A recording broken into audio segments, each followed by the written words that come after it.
¿Qué significa ser cristiano? Hace algunos años en el estado de Iowa, un hombre dejó en su testamento $75,000 para beneficio de los cristianos. Sin embargo, los familiares realizaron todo un proceso para anular el testamento, para dividir el dinero entre la familia. Finalmente, accedieron a anular el testamento, llegando a la conclusión de que es imposible determinar quiénes son cristianos. ¿Será verdad eso?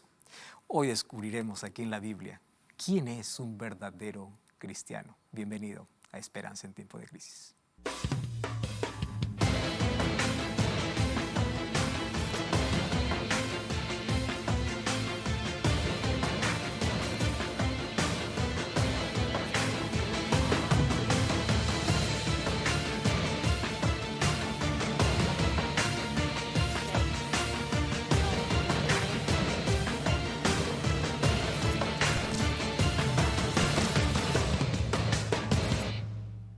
Y qué alegría poder saludarte. Estamos una vez más en este programa hablando sobre un tema súper importante, ya que la mayoría se considera cristiano. ¿Quién es un cristiano? Aquel que cree en Cristo.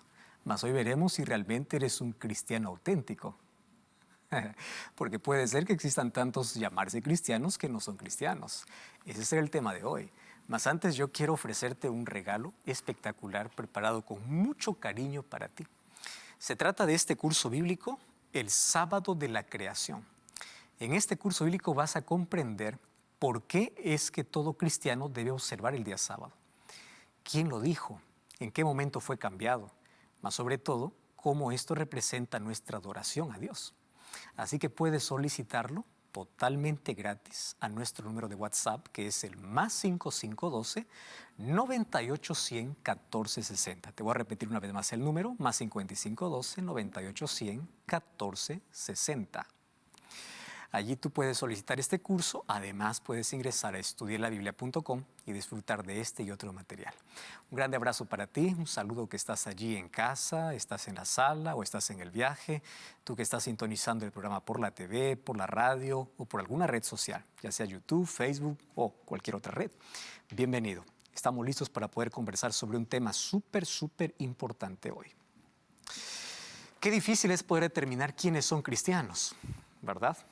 Sabes que en una revista americana se hizo una encuesta entre estudiantes universitarios y una de las preguntas era: ¿qué es lo primero que se te viene a la mente cuando escuchas la palabra cristiano?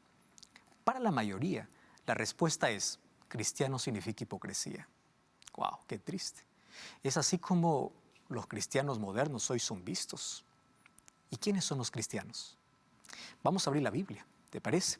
Sabes que en el libro de Hechos, capítulo 11, versículo 26, nosotros encontramos que allá en Antioquía fue la primera vez que a los discípulos de Cristo los llamaron cristianos. La primera vez. ¿Y dónde queda Antioquía? Pues en ese tiempo, Antioquía era la capital de Siria. Es decir, era la tercera metrópoli del Imperio Romano en importancia. Una ciudad tan importante.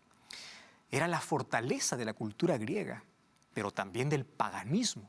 Sin embargo, cuando Antioquía fue iluminada por la luz del Evangelio, se tornó en el centro del cristianismo. Y es allí, en ese lugar, donde por primera vez se les llama cristianos a los seguidores de Jesús. Ahora quiero que tú puedas acompañarme al libro de Hechos capítulo 11, a partir del versículo 19 hasta el versículo 30, porque allí vamos a encontrar cuál era el perfil de los primeros cristianos. O sea, aquellos que encarnaban los ideales de la fe cristiana. Y yo voy a comenzar leyendo a partir del versículo 21. Hechos capítulo 11, versículo 21, dice así: y la mano del Señor estaba con ellos, y un gran número creyó y se convirtió al Señor. Wow, a mí me encantan estas dos palabras: creyeron y se convirtieron al Señor. Porque fíjate una cosa, fe y conversión son dos elementos fundamentales en toda la experiencia cristiana. ¿Y qué cosa es fe? Fe, en su definición más básica, es transferencia de confianza. Dejo de confiar en mí mismo para confiar en Dios. Y confío completamente en Dios. O sea, fe no se trata de un conocimiento cognitivo. Fe no es solamente saber que Dios existe. La fe me impulsa a la acción. La fe me lleva a la entrega. Y así como Cristo es la esencia de la predicación del Evangelio, también es el centro de nuestra fe. Es el centro de todo. ¿Sabes que muchos tienen fe simplemente en el fundamento equivocado? Muchos creen en políticos, muchos creen en riquezas, muchos creen en el tarot, muchos creen en su signo, colocan su fe en el lugar equivocado. Ahora, déjame decirte un asunto interesante. Personas pueden ser budistas sin Buda, pueden ser maometanos sin Mahomé, mas nunca podrá un cristiano ser cristiano sin Cristo. Aquí está la diferencia. ¿Por qué razón? Porque Cristo no solo es el fundamento o no solo es el fundador del cristianismo, Él es el fundamento de todo. Si Jesús no es el centro de todo, entonces no existe cristianismo, porque el cristianismo tiene a Jesús como fundamento. Fíjate, cuando Jesús estuvo aquí en la tierra, Él dijo así: ora en mi nombre, predica en mi nombre, haced discípulos en mi nombre. Jesús dijo, ven a mí. Jesús dijo, el que cree en mí. Jesús en Mateo 11:28 dice, aprended de mí. Y Jesús también dice, quien cree en mí será salvo. O sea, Jesús es el centro de todo. Si Jesús no llega a ser el centro del cristiano, no existe un cristiano. Entonces, Jesús no pide que sus seguidores sean admiradores, sino que sean adoradores. ¿Tiene la diferencia? Hay mucho cristiano que solo admira a Jesús, pero no lo adora. Jesús demanda de cristianos comprometidos, cristianos leales. Y quiero decirte que todo aquel que coloca a Jesús como el fundamento de su vida, siempre va a tener la necesidad de conversión. ¿Qué cosa es conversión? Cambio de mente, cambio de dirección. Cuando cambia tu mente, cambian tus acciones. Entonces allí el ser humano pasa de las tinieblas a la luz, de la esclavitud a la libertad. Tú no puedes decir, yo soy cristiano, si no haces de Cristo tu fundamento y sin que Él haya hecho el milagro de conversión en tu vida. Es imposible. Por eso es que en el texto que nosotros leímos dice que ellos creyeron en Dios y fueron convertidos. Ahora, conversión es un milagro. Y ese milagro acontece en todo aquel que tiene fe, o sea, todo aquel que cree de verdad. Esto es un nuevo nacimiento. Un día Jesús ofreció esto a un religioso, a alguien que conocía la Biblia, conocía la ley, hacía todo correcto. ¿Te acuerdas de Nicodemo? Él teóricamente sabía todo, pero él nunca había experimentado un cambio real en la vida. O sea, escúchame aquí, fe y conversión es un binomio inseparable en la vida cristiana. Fe no solo es apenas decir, yo creo que Dios existe. El diablo cree que Dios existe. Por eso no significa que tiene fe. Fe no es teoría. Fe no es solamente el conocimiento intelectual. Fe es un cambio mental. Fe es tener una experiencia real. Porque hay muchos que aceptan a Cristo solamente teóricamente, mas nunca tienen una experiencia real con Él. O sea, no se aproximan diariamente de Cristo. Infelizmente, la iglesia está llena de personas que conocen doctrinas, pero no conocen a Jesús. ¿Y sabes cuál será su destino? Será igual de las personas que siempre rechazaron a Cristo. A mí me llena de tanta preocupación cuando leo Mateo 7, 21 al 23. Jesús dice, muchos me dirán en aquel día, en tu nombre hicimos milagros, en tu nombre predicamos, en tu nombre profetizamos. O sea, tener el nombre de Dios en los labios no significa que conocemos a Dios. Conocimiento de Dios es diferente a tener una experiencia con Dios. Y la palabra conocer en la Biblia significa tener una real experiencia, una intimidad. Y resultado de esa experiencia ocurre una conversión. Entonces, cuando no hay un cambio real en la vida, nada sirve. Puede estar lleno de conocimiento. Por eso es que las personas, lamentablemente, hoy ven con distancia el cristianismo, porque lo ven como una religión incoherente. Te voy a decir dónde está la incoherencia.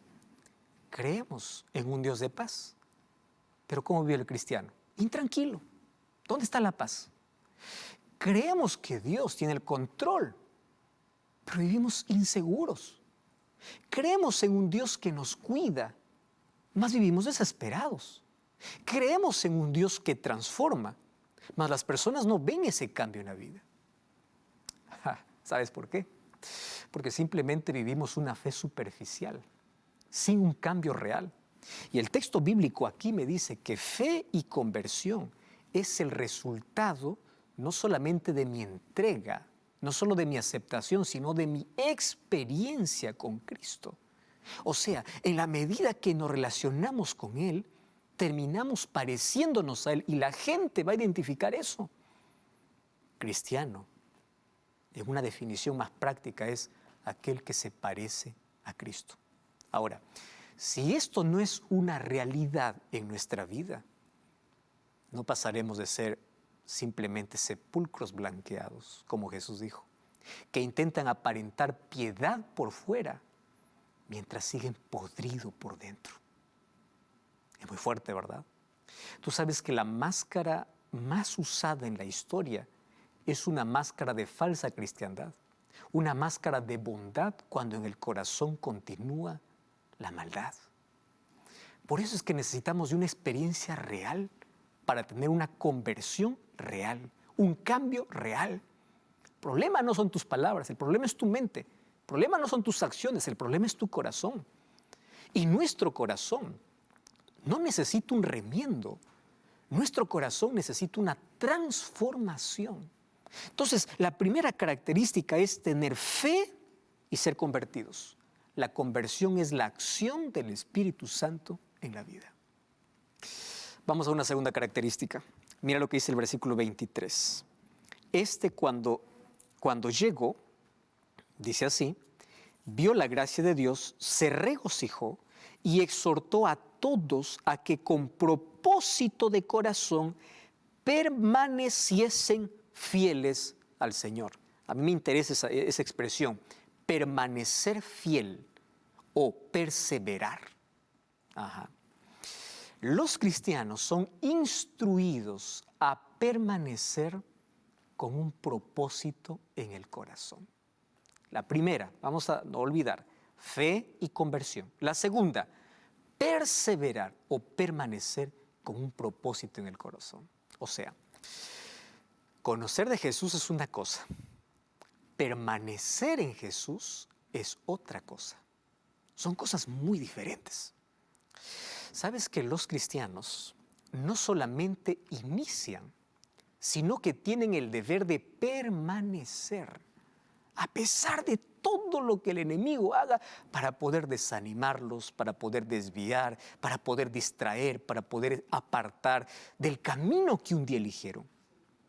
Ahora, fíjate una cosa, en la vida cristiana, a veces vas a caer, caídas van a existir, desánimo también. El problema está que muchas veces no se levantan, no se aferran a Cristo, no continúan. Entonces, perseverar es continuar aún cuando no tengas motivos. Perseverar es continuar a pesar de la tempestad, a pesar del silencio divino, a pesar de las preguntas sin respuestas. Por eso es que Jesús dijo en cierta ocasión, quien pone su mano en el arado, no mire hacia atrás. Y esto es una invitación para mí, porque desistir es una palabra que no figura en el vocabulario del cristiano. Renunciar no existe en el vocabulario cristiano, porque sabe que encuentra su fortaleza en Cristo para continuar. Puede caer, pero se levanta y continúa. Cristiano es aquel que cuando emprende un viaje con Cristo, quema todos sus navíos que le pueden invitar a volver a su pasado. Por eso me encanta lo que dice el libro de Hebreos capítulo 10, versículo 39. ¿Sabes qué dice allí? Pero nosotros no somos de los que retroceden para perdición, sino de los que tienen fe para preservación del alma. ¡Wow! Impresionante. No somos de los que retroceden, somos los que perseveran. Vamos a una tercera característica, versículo 24. Dice así, porque era varón bueno y lleno del Espíritu Santo y fe. ¡Wow! Esa tercera característica es interesantísima. Lleno del Espíritu Santo. Vamos a hacer un repaso. Primero, fe y conversión. Número 2, permanecen con un propósito en el corazón. Perseveran. Número 3, llenos del Espíritu Santo. Llenos del Espíritu Santo significa guiados por el Espíritu Santo. Ahora, en la vida hay dos opciones. O eres guiado por emociones o eres guiado por convicciones. O eres guiado por el Espíritu Santo o eres guiado por los deseos de la carne. Entonces, el Espíritu Santo es lo que marca la diferencia. Y su obra consiste en trabajar de afuera hacia adentro para convencer y luego de adentro hacia afuera para transformar. Muchos infelizmente solamente permiten la primera obra, son convencidos nada más por el Espíritu. Pueden trabajar para Dios, pero no permiten que el Espíritu Santo trabaje en el corazón. ¿Sabes que el Espíritu Santo es el sello de Dios en la vida del cristiano auténtico? Porque es su presencia que nos garantiza que realmente pertenecemos a Dios. Eso dice el libro de Romanos, capítulo 8, versículo 16. Allí dice, el Espíritu mismo da testimonio a nuestro espíritu de que somos hijos de Dios. Él es la garantía. El Espíritu Santo no apenas nos da dones para poder hacer, sino también tiene frutos para producir. Muchos solamente exaltan los dones son para hacer, mas el fruto tiene que ver con ser. Él es quien nos trae poder para libertarnos. Él es quien nos da victoria sobre el mal. Él es quien nos da dominio para no ceder, fortaleza para no caer. Él es quien nos da fuerza para poder continuar. Y Jesús dijo que el Espíritu Santo tiene que fluir como un río dentro del corazón del creyente. Lamentablemente hay muchos que no tienen un río de vida, sino tienen agua estancada y contaminada, porque simplemente no buscan la presencia del Espíritu Santo mediante la oración, mediante el estudio de la Biblia diariamente. Vamos a una cuarta característica. Versículo 26 dice así: y se congregaron allí todo un año con la iglesia y enseñaron a mucha gente, y a los discípulos se los llamó por primera vez cristianos en Antioquía. Me encanta allí la expresión, se congregaron allí en la iglesia todo el año. Esta cuarta característica es sumamente importante. ¿Dónde estaban congregados? En la iglesia. ¿Dónde estaban reunidos? En la iglesia. ¿Sabes cuál es la moda actual?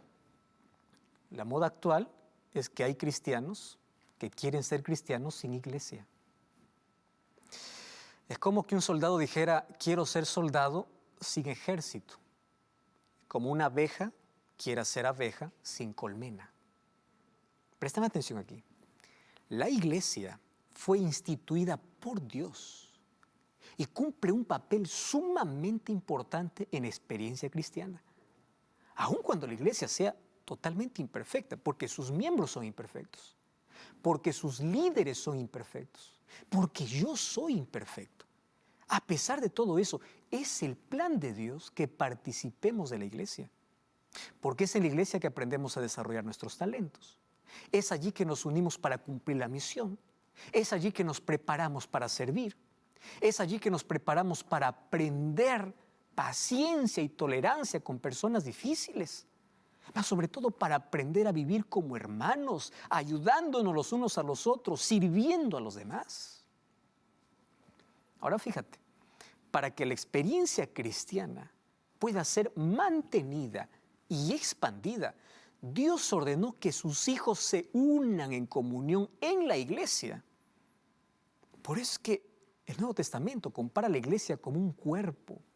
Y en ese cuerpo, la cabeza es Cristo, dice Efesios capítulo 1, versículo 23. Además, en 1 Timoteo 3:15, la iglesia es descrita como una columna de la verdad.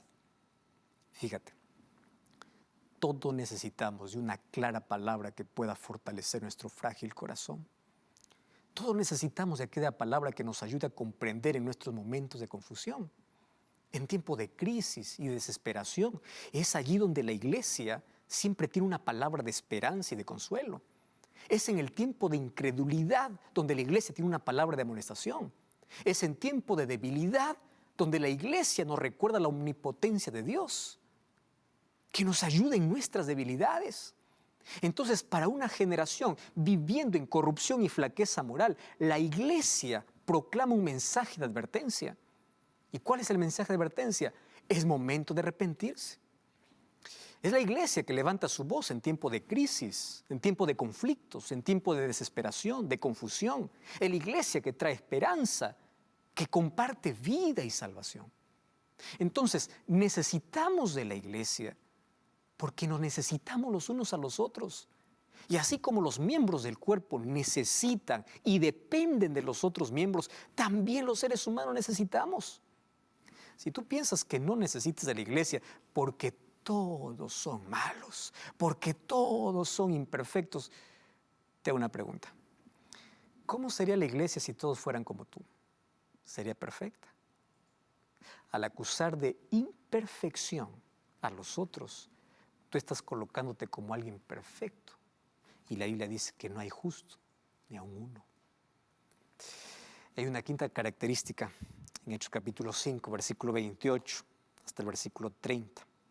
O Hechos 11, 28 al 30, dice: y levantándose uno de ellos, llamado Agabo, daba a entender por el Espíritu que vendría una grande hambre en toda la tierra habitada, la cual sucedió en el tiempo de Claudio. Entonces los discípulos, cada uno conforme a lo que tenía, determinaron enviar ayuda o socorro a los hermanos que habitaban en Judea, lo cual en efecto hicieron, enviándole a los ancianos por manos de Bernabé y de Saulo. Fíjate que esta característica considero el sello, la marca del cristiano. Y es que ellos se preocupaban con los otros. Este tiempo de hambruna más o menos ocurrió en el año 45 después de Cristo. Y es interesante que nadie aquí hizo el pedido, simplemente escucharon que había necesidad y ellos decidieron ayudar. O sea, presta atención aquí, la verdadera conversión siempre te va a llevar a una alta consideración por aquel que necesita. Dar es una muestra de que el Espíritu Santo mora en nuestra vida, porque nuestra naturaleza es egoísta. Así que extender la mano, ayudar, es un milagro en el corazón. El carácter que todo cristiano debe tener es de mansedumbre, de humildad, de amabilidad, de generosidad y de amor. Y escúchame algo, para Jesús el amor no es una de las cosas importantes en la vida de sus discípulos. Para Jesús el amor es la única cosa importante en la vida de sus discípulos.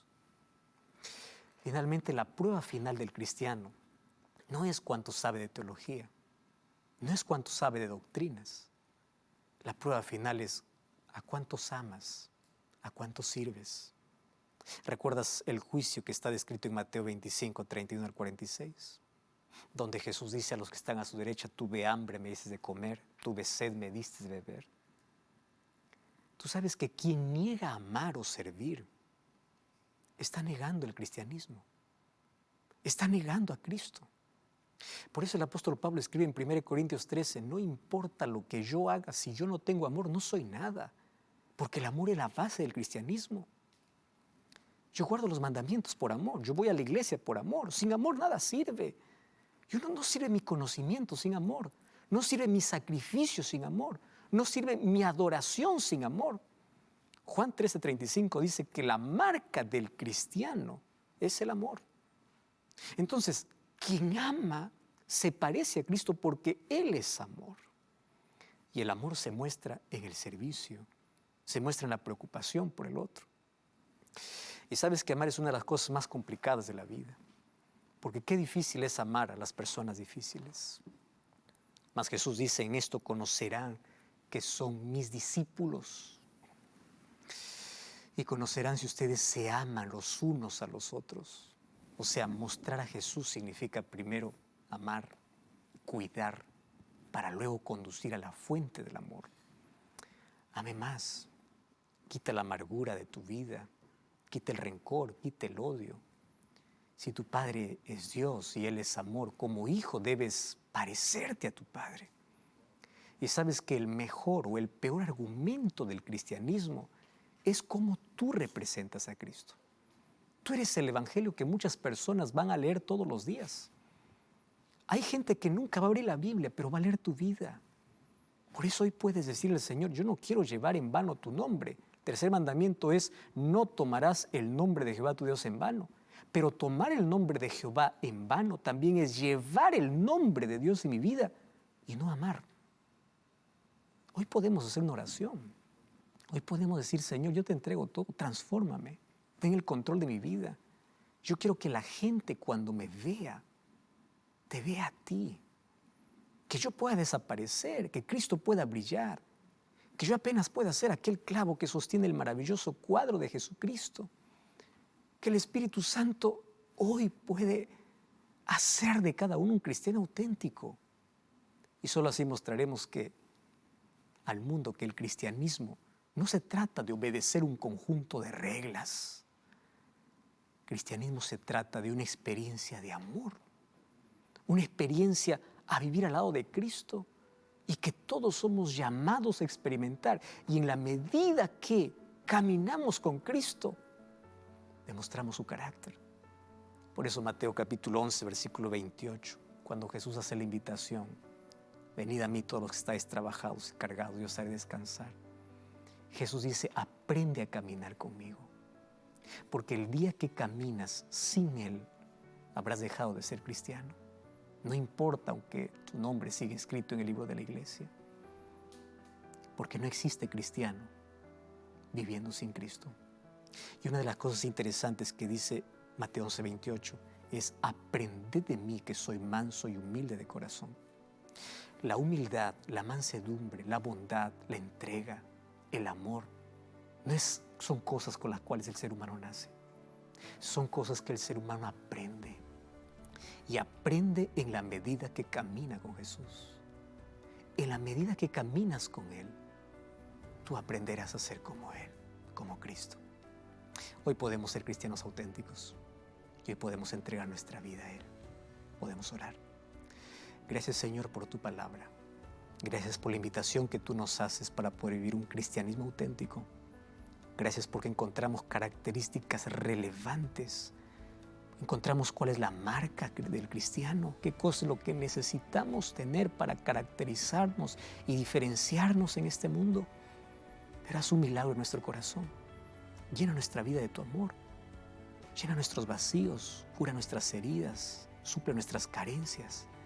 Y ayúdanos a ser cristianos auténticos a tal punto que cuando las personas nos miren, puedan ver a Cristo en nuestro corazón. Ayúdanos a hacer el evangelio que muchos quieren leer. Acepta nuestra entrega en el nombre de Jesús. Amén.